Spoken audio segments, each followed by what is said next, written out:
And don't forget to check out howtocollectcards.com, a website I created dedicated to helping collectors of all skill levels build their collections. Feeling like you just don't know where to begin, you don't know what all these different things mean within the hobby, I've created this dictionary and I'm giving it away completely free. It has over 120 terms, all the terms that you need to know to get started collecting cards. We're also offering an advanced training course that is comprised of 17 different parts, everything from learning what cards you should be focused on buying for yourself, what cards are worth, where to buy the cards, when to buy cards to save yourself the most money, how to avoid different mistakes within the hobby that a lot of people make.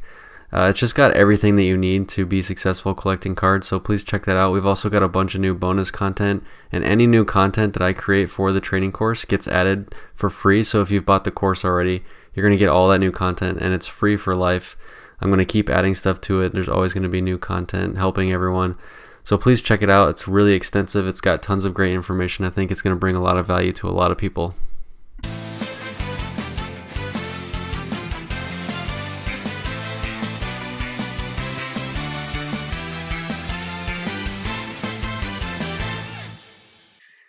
Hey everyone, this is Josh back with Cardboard Chronicles, and today I'm joined by Mike. How you doing, Mike? Going pretty good, man. Hey, so why don't you start us off? Tell us about yourself and your background in the hobby. Man, first off, pleasure being on your podcast, man. I spent episodes, um, like some of the different guys from Nad to um, guy from PWCC and like a list of others and everything. So first and foremost, I'm from Louisiana, born and raised. Now, like I reside in Texas and everything, and started in the cars. Just me, really, really young, starting off just playing football or basketball and things like that. Um, Actually got a cool story. Um, right here, Jackie Robinson, my first card, um, found in my grandmother's house in the closet, all wrinkled up and everything, but kept it and I maintained it and everything. So um, I found that one kind of snowball into like a huge effect going on and on with it. So what are you collecting nowadays? What got you started? What have you been focusing on? Um, Kind of focus on a little bit of everything. Some of the baseball, some football, some hockey even. Um, Started off real, real young, just really focusing on basketball. You know, as we get older, go to college and everything, like passion kind of fades off a little bit. But I was fortunate enough, like to keep and maintain all my cards, stuff like that. Had ease as a real kid, young kid, pretty much kind of kept everything. So I was kind of fortunate enough to be able to maintain some of my old cards and stuff like that. So just looking at them from like over time and time and time again, things like that. And I mean, as you can see, they'll have them in the old card cases from like a long time ago. Like even some of the older brands from Edge, Press Pass, and things like that. So just kind of over the years, I would look at them, and put them back in the box. I look at them and put them back in the box. Then just maybe recently, last maybe 3 years, I back in it and just kind of off from there. Are you collecting like all kinds of different eras of cards? Are you collecting Panini, older stuff? Like what has you most interested? And to be honest with you, I'm really focusing on like all the older stuff. Um, Kind of got a rude awakening. Um, I had bought a couple packs of Panini. Just in the '90s, putting a jersey card was like a super big thing. Like maybe one out of 1,000 packs, or one like out of 600 packs. And I pulled this card right here, a Russell Westbrook and a Kevin Durant, and I also pulled James Harden jersey card. And whenever I checked the value, the value wasn't really anything. I was like, oh man, the things has drastically have changed like since the '90s and things like that. So no, just mainly all the older stuff, whatever. Some of your up and skybox and your flare, things like that. So you know, one of these guys right here, the Michael Nice. Jordan, man on campus, and fortunate enough to get a Shaq also too. So mainly all the older stuff, but some of the older players, like I really feel like the mid to late '80s to the '90s, um, maybe up to like LeBron year, was the best all around talent that the NBA has ever seen and might ever see. So things like that, like I tend to focus on some of those. Yeah, But it's man, really interesting. I've had a lot of people on recently that are, more focused on kind of the younger, newer players. So it's kind of nice to go back and remember some of these older guys and some of these greats that we forget about sometimes. man, it's like it's amazing. Just um, it was a couple months ago. I bought this rookie card right here. It's the Magic Johnson and the Julius Erving and the Larry Bird. And then too, I was fortunate enough, though that all three of the players actually autographed this card. That's really So nice, man. I like that right, stuff. yeah, yeah. Like I brought it to the card shop. The guy was kind of telling me, well, it's a little bit off centered and some of your edges. But I'm like, man, listen, I don't care about none of that stuff. You know, um, I was a fan of all three of those players, and I was just blessed enough to be able to get one. At a decent price and everything.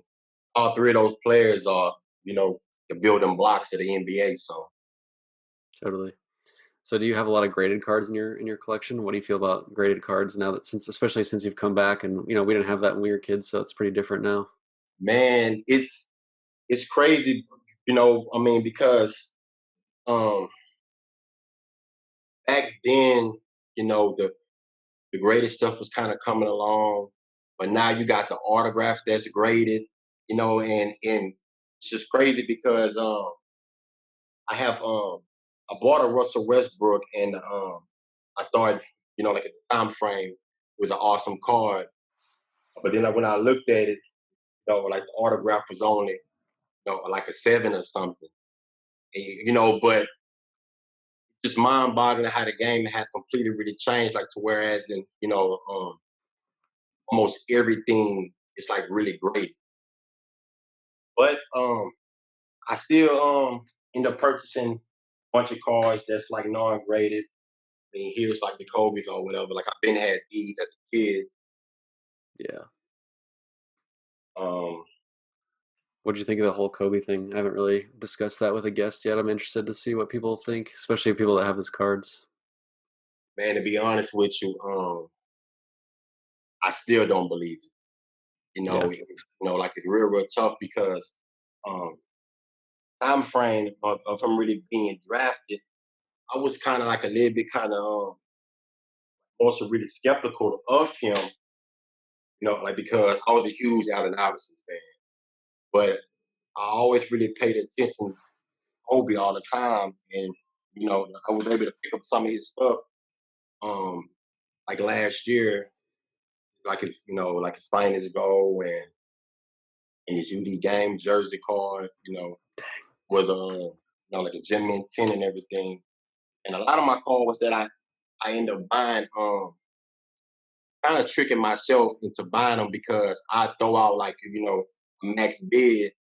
And I wake up in the morning, like and say, like you won, XYZ for $1,500 or $2,000, and I kind of didn't even really want the card, but I mean, like it ended up happening, so I just ended up kind of purchasing the card, and just kind of running with it, man. But it's it's a very sad, you know, um, major loss for the hobby, and actual sport, and when it happened, I saw how a lot of his cars on like eBay was um actually taken down, and then like his chrome refractive rookie or whatever, like a mid nine would probably go for maybe 5,000, 6,000, but then all of a sudden it's 30,000, $40,000.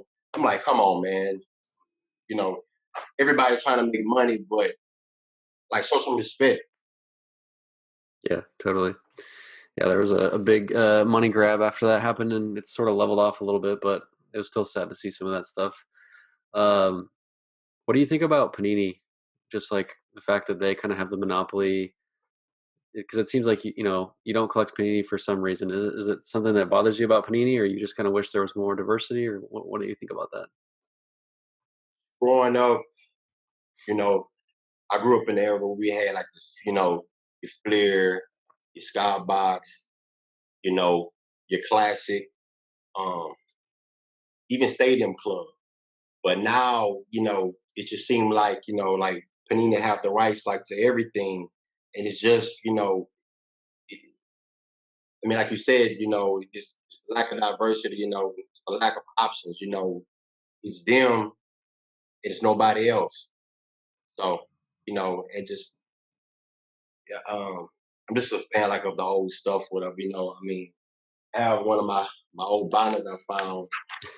See, I got just crazy, just old Jordans and Iversons and just all kind of old stuff, things like that. It's just funny. And I found like this little box right here. As a kid, I had like 31 cards, and I had them like in doubles or whatever, which was 65. Like, and the value, was $1,000. But now, I got cards like this, like Steph Curry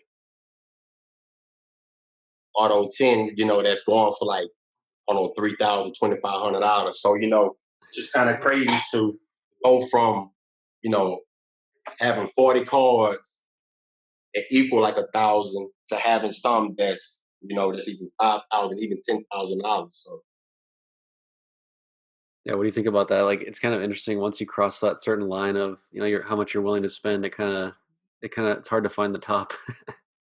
yeah, and what's funny was that at Steph Curry was my first high purchase or whatever. Like I bought it off of PWCC. I threw out a number.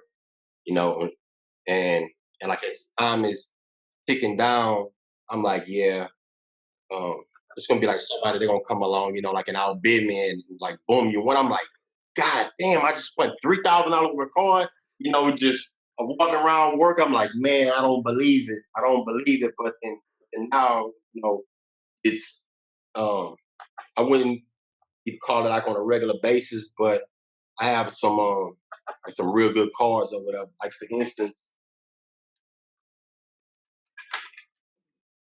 I one of the lost giants of the game, you know, and I don't think a lot of people really truly like appreciate like guys like that anymore.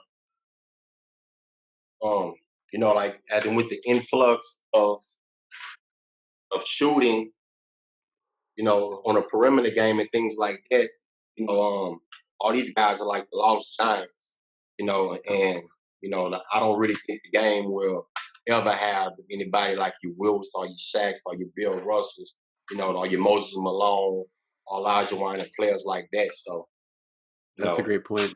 We might never see that again. We kind of have to we can only see through it with cards almost. Like we can't relive any of that. right, yeah. Um, that's interesting. Yeah, I really like your how thoughtful you are about what players you're picking. So then, what's the flip side of that? Like, what do you think about all these younger guys and how much money's being thrown at some of these young guys? Man, I had commented on your email or something, or I was talking about how, you know, even Lucas stuff is going for 40, $50,000. I mean, Jason Tatum stuff is going for $12,000.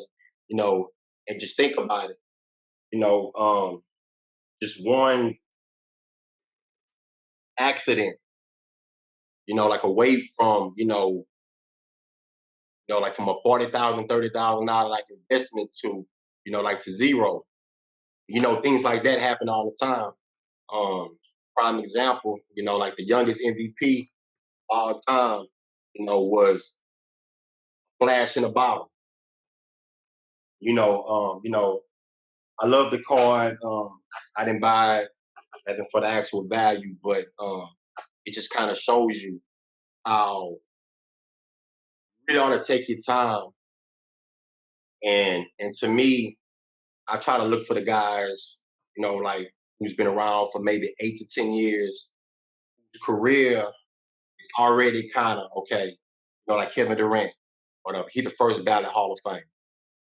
So, whether he come back like from his injury or not,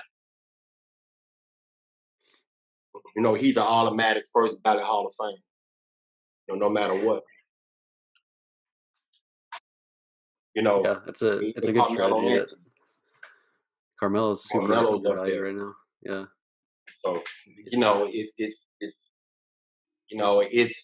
it's crazy, man. Even on the football side, Patrick Mahomes, his stuff is going for 20, 30,000, granted or whatever, you know, um, Patrick won his first championship, but I got this guy here. I believe he got like six rings or 5 rings or something. And the guy like at the car shop was telling me, yeah, man, the junk era, press pass and things like that. But then when I showed him like the back of it, because it's actually numbered to 100. So, granted, it ain't the playoff contenders or the championship ticket, but I mean, only 100 of these. So And I you're got it for a steel price also too. So so talk about the investing side of it then, because I'm getting the vibe that you're a pretty strong collector and you focus on things that you like, but you've got enough money in this where you're at least thinking about the investing side of it, right? How do you approach that? I'm gonna tell you what. Even as a kid, you know, some of the cars I was buying, and was lucky enough to pull um, as a kid and stuff. I always really looked at it like I would never sell my cards unless I just really need money. Like I lose my job, like my mortgage is due, come to shove, I would have to sell it. But for like for now, in terms of buying stuff, I'm willing to pay maybe double, maybe triple, of the book value of the actual card, and I understand how like some of the stuff, like super duper rare, like to whereas all right, like the card may be only value, at $5,000, but you may end up spending 30,000, or 100,000. That's only for specific players. And to me, I just really feel like buy what you like really first, and the little like investment for it or whatever, that's gonna come in due time. Yeah. I mean, you're still like picking cards that you feel matter long term and that you feel will hold their value within the players that you like to buy, right? Right. Um, Talk more about the Giants. I kind of like that. I want to touch more on like the Wilts and the Bill Russells. It's kind of an interesting insight that I haven't really discussed with anyone. Like, tell me more about like collecting kind of that era of like the big man, the lost art. Man, it's crazy how, I was watching Sports Center like a couple months ago, like in Paul Pierce, like he made a statement about Andre Drummond, you know, he's not it was something about he's not really like needed in the league anymore. But like to me, like to have a center, you know, as who could get you 18 points, 15 rebounds, or like even sometimes um, even Drummond or Shaq, whatever, would like would get like 25 rebounds and things like that. Like in the playoffs, really, really need that. And then too, if you look at LeBron a couple of years ago, like when he went to the finals, um, he didn't even start really putting his back to the basket, like until the late, like in the fourth quarter. But he would have done that, the whole entire game. Ain't no telling what would have been the outcome of it. So, just it's just crazy how the game has, like completely shifted. You know, Embiid wants to shoot threes now. It's like, man, this could be already one of the best big men like in the league. Get on that block and throw the ball, man. It's that simple. Why are you out there shooting threes? I like Kevin Durant. I mean things like that. It's just crazy. Yeah, that's interesting. So as like, do you pay close attention to the market and like what's happening? It sounds like you're watching what's happening to the young guys. How do you kind of like stay away from it, or like block yourself from the noise and focus on what you know is important? Um, for one, I can never justify like in my mind to spend like maybe 4 or 5 thousand like dollars, even maybe $2,000 for a player you know who really hasn't proven anything. I mean, like Zion stuff is going over, like he's completely overboard and things like that, and he's only played, half a season. Well, he started off in the half of the season or whatever. So just, like to me, it's about actually giving like a player time, like actually prove himself because anybody can have a 1 year or 2 year flash, but to be able like to do it consistently, like 6 years, 7 years in a row, um, or whatever, that means a whole lot. I mean, this guy here, Charles Barkley, even though like he never won a ring, but look at the era that he played in. He he did what he was supposed to do. Yeah, I mean it's not just like the cards, right? You're also, you almost are looking for players to like prove it to you as a fan of basketball, right? Right, of course. And um, I got some of the LeBrons. The Oh, regular, there you go. the Yeah. regular finest. Got the refractor one. You know, Wizard Auto. That's cool. The finite out of 200. Got my attention now. Yeah, I have a couple Panini. I was fortunate enough to get one of these. I think this is a piece of his jersey from the finals. I think it's numbered to out of 217 or something. I have Wizard. This was one of the first ones I bought. Like the auto is a 9, so like that. So you're sticking with the goats, right? Sticking with the guys that are proven, more longer term thoughts. Now keep going, dude. Keep showing cards, and I'll just like. Here's a John Stockton. The grade is it's a 5, but I think like with PSA and with Beckett, they be really trying to control the market as in per se because I see some cards, it'd be graded like an 8 or a 9, and it might be numbered out of 50 or out of 100, but I'm like, man, there's no way that card should be graded like a 7 or an 8. Are you No, buying cards graded, or are you grading them yourself? no, I'm buying them actually graded. I have a couple stuff or whatever that I actually want to try to like submit like to those guys and things like that. You know, um, here's the Bowman Chrome, Brady. Here's another Brady number 2 with 50. And then I know how you want to talk about the legends and things like this. Here's Nolan Ryan. It's his first card of him actually by himself. PSA 8. I try to get of the older players like from like a 7 on above. Here's another card from my childhood. So it may not really be a whole lot, like in value, but it's just from like as an adolescent Did you grow up when MJ was in his prime? When did you grow up watching basketball? in the '80s. So right when I I remember watching the slam dunk contest as a kid, but I really paid attention around like the 90-91 like season or whatever. Like he was going up against Isaiah Thomas, Bill Lambert, um, like Dennis Rodman and players like that. I just love, man, like that whole entire era.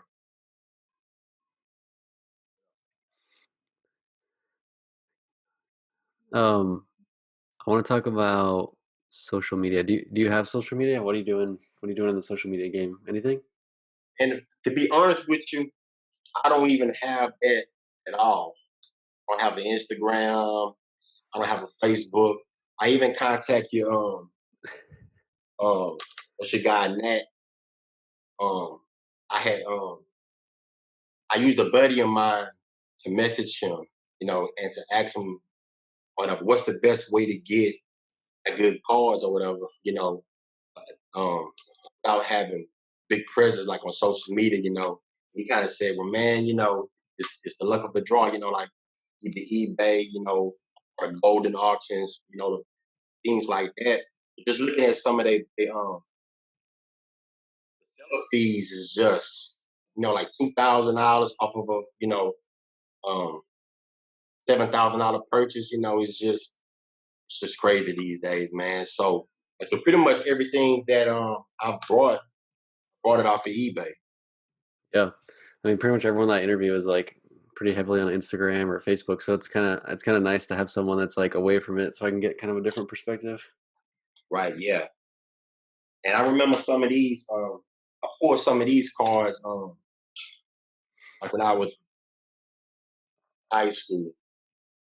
Brief Abdul Rahim, the Jersey card, and it's easy for you to tell, because the screw down cases, that's old school there, man.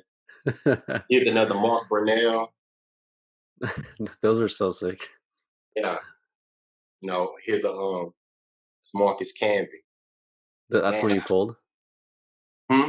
The jersey ones. Yeah. Those are Pulled tough all pulls, of man. those like my junior, senior year, like of high school. Dang. How long did you take any breaks from cards, or have you just always done it? Yeah, I took a break from like, let me see, like my senior year, or from like '99 up until maybe 3 years ago. I kept all my stuff or whatever, all my regular cards, like things like that.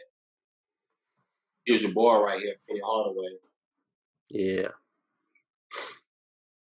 and just time and time again, like I would look at them, pull them out, look at them, put them back in my case, look at them, put them back in my case, things like that. Here's a press pass out of novice acetate. So, I was fortunate enough to be able to keep all my stuff.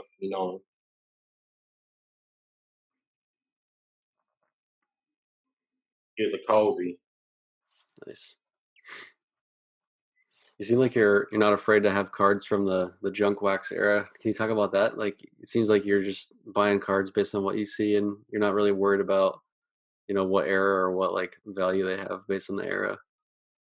Yeah, to be honest with you, I don't, when I hop back in it, actually started trying to go after some stuff or whatever that I missed out as a kid, or I wasn't fortunate enough to, like to pull them in the packs or whatever like this. Like the '94 45, finest Those are so sick. refractor. Yeah, I Here's love another those ones. oldie for you. Got the screw down and everything. It's so awesome. Exactly, man. Things like that.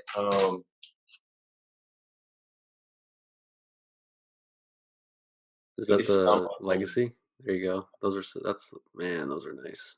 yeah. Here's your ruby. Dang. Got some of the You need to grade some of this stuff, man. Making me nervous over here. Man, it's. I'm scared to even send it in the mail. Really? What Yeah. if do you go to any shows or anything like that? The last show that I've been to, I was a kid, and I brought my cards. Like, and the guys was kind of laughing at me or whatever. Because I was trying to make like some trades and stuff. But um, time frame, I didn't know any better, so all the stuff I had, was stuff in my book.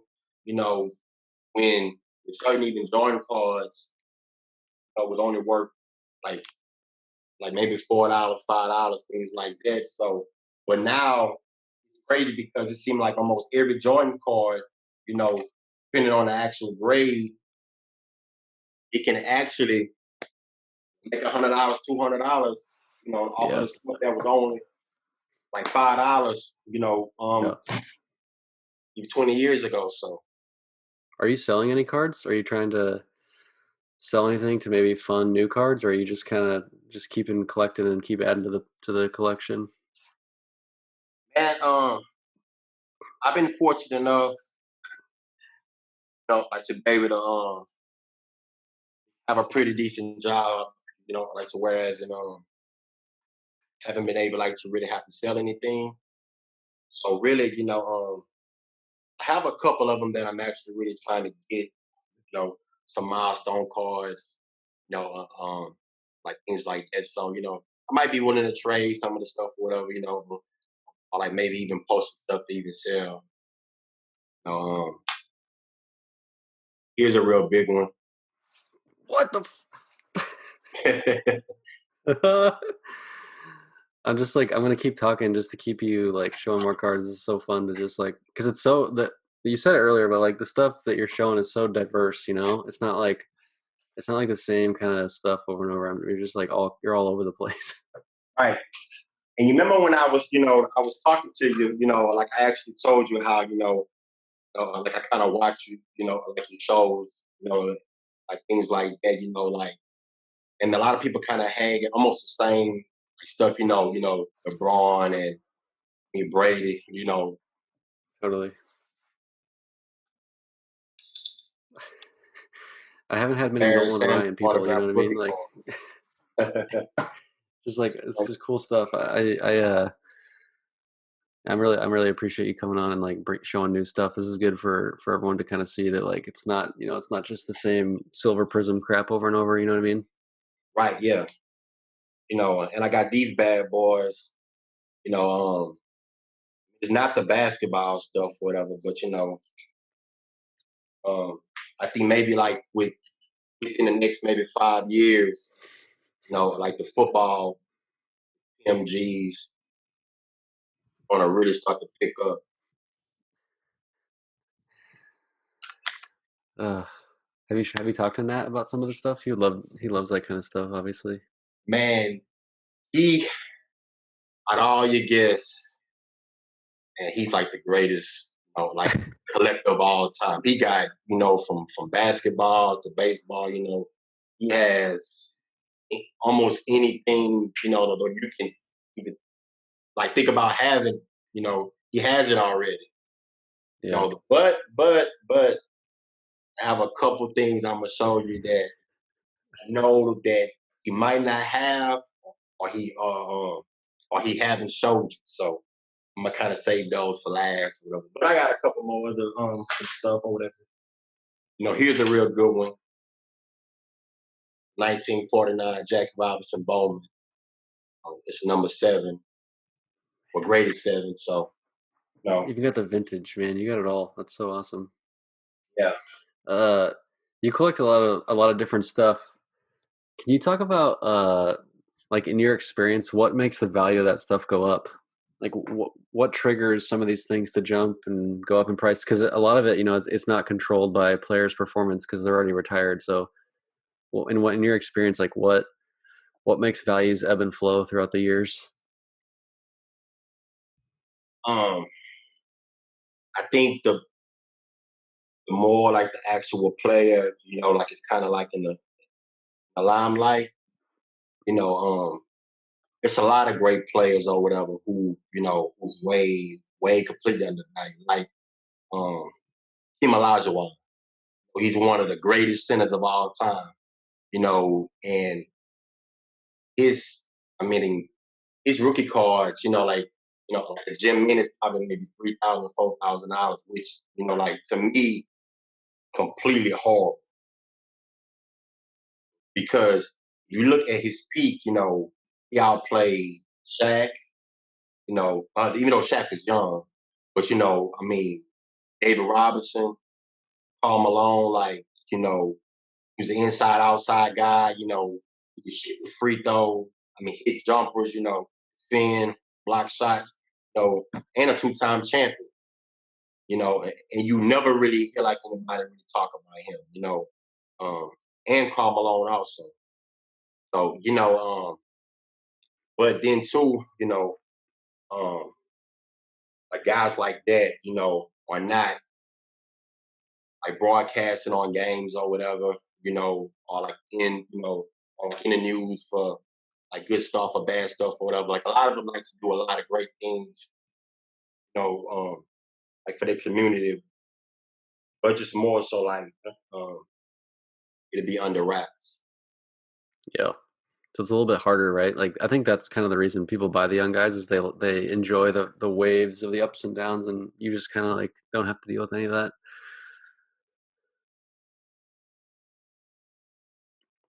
I think Kevin Love, um,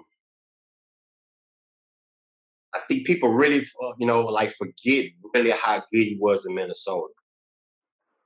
You know, I think, man, at one point he was averaging like maybe 27 points and like 15 rebounds a game.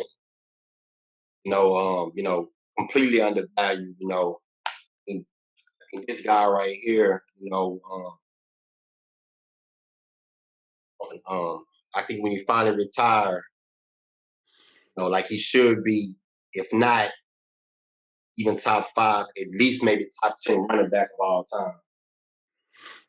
Another interesting thing about those kind of guys is like they're really cheap now, but like in a few years, once people like remember them, like guys like Scottie Pippen, Dennis Rodman, Iverson, their prices have gone up, in the last few years because there's people that collected them as kids and they remember them, but at the ends of their careers they were probably cheap just because they weren't Jordan or whatever. So some of those guys will come back.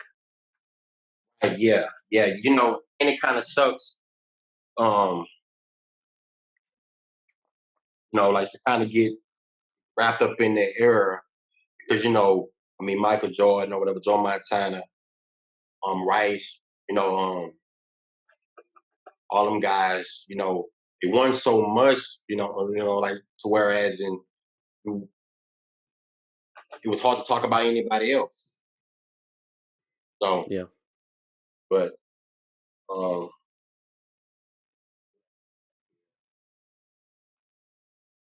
have you saw this?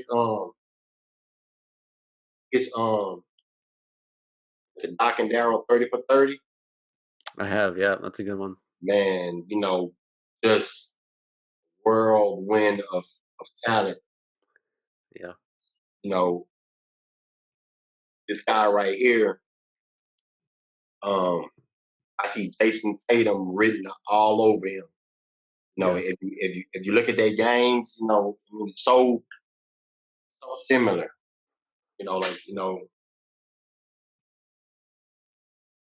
I think um I think Ray Allen will be looking at a push or whatever because like once they really start to um talk about shooters, I mean Ray had a jump shot and 3-point shot, and could go to the basket also too. So Man, yeah, I love your appreciation for all these other players that like definitely get forgotten in cards. You kind of see the same stuff over and over, so I like that. Why don't you show us these Nat cards? You got me wondering now. Okay.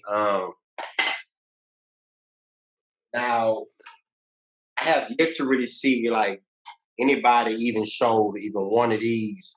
I mean, rather it's any type of player or like anything, but I was fortunate enough um had to make a decision between this card and a Hank Aaron rookie.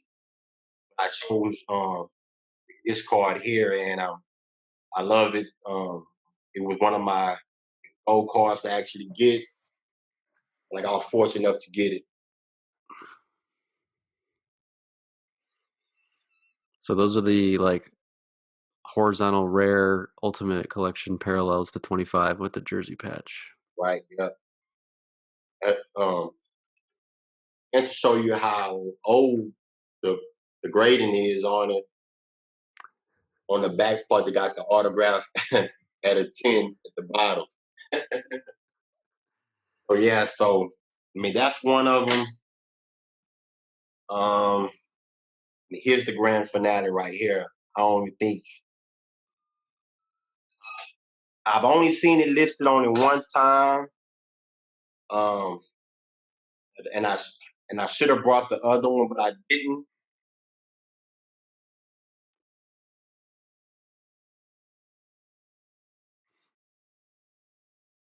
Wow.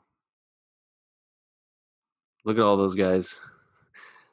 You want to talk us through this card? Show it again and talk us through it.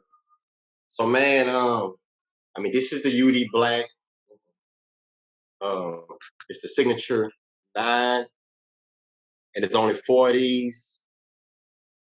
And the players whose autograph who you see, it's Michael Jordan, it's Magic Johnson, it's Larry Bird, it's Dennis Rodman, it's Julius Erving, Elijah Wan, Malone, like Allen Iverson. Easily, all of those players can be rated in the top 30, top 40, maybe even top 20, like of all time. And, Awesome. That's so sick. yeah, It's a lot of autographs. yeah, I know. It was another one of my also very big purchases early on. What's the other one?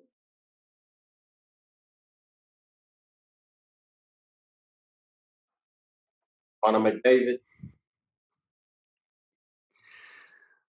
It's so undervalued, man. Got the You know, hockey stuff, man. Insane. yeah, the gym at 9.5, the autograph is a 10, fortunate enough, like to really pay attention this time, on the grading, like things like that. The multicolor patch, it was another one, I placed a bid on it. Figured somebody that was gonna outbid me. Like in the morning when I woke up, I won the bid. Really, really pissed off. I was like, God damn, man, keeps happening. But so I was contemplating on it, but I went on and just made the purchase, um, like things like that. So, I love the card. He's a younger guy Uh, though. hmm? I got you with a younger guy. He's a younger player, right? Right, yeah, yeah, yeah. I have another younger player too. I think it'd be like in his best interest to leave out of New York, because man, he's real, real talented, and if they don't put a line, like a line that's behind him or whatever, he might end up being, almost like a Barry Sanders, like and just retire young. Yeah. All right, Mike. You got any other cards you want to talk about? Anything else? Wrap us Man, up. let's see what I have. After his Diamond Legacy, Michael Jordan. it's okay. I won the bid on, like, it wasn't really that much or whatever, but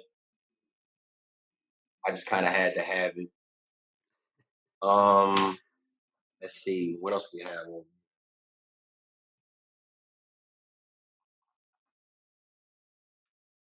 Another like who's it? '03, Sharif Abdul Rahim number nameplates. I believe it's number to where like only 25 or something. Um, I have this guy right here, finest refractor Carmelo, only number out of 250. There you go. You got the good Carmelo stuff. Do you have a Carmelo exquisite RPA? You got the Wade.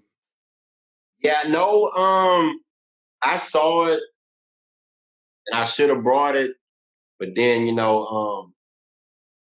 was about to actually get it or whatever, like, but then I actually seen like the ultimate, so I chose the ultimate over there. So Well, this was the least. This is the least amount of information I've ever had going into an interview because you literally have like no presence online. So I was just going into this blind, and it turned out great. yeah, man, I just had a hunch that it was going to be great. yeah, yeah, it's I mean, here's the G to Rook, Ruby is number out of 50 or something. I heard his brand wasn't good, but the grading service wasn't good. But I bought it; it was cheap. So It's a 10, man.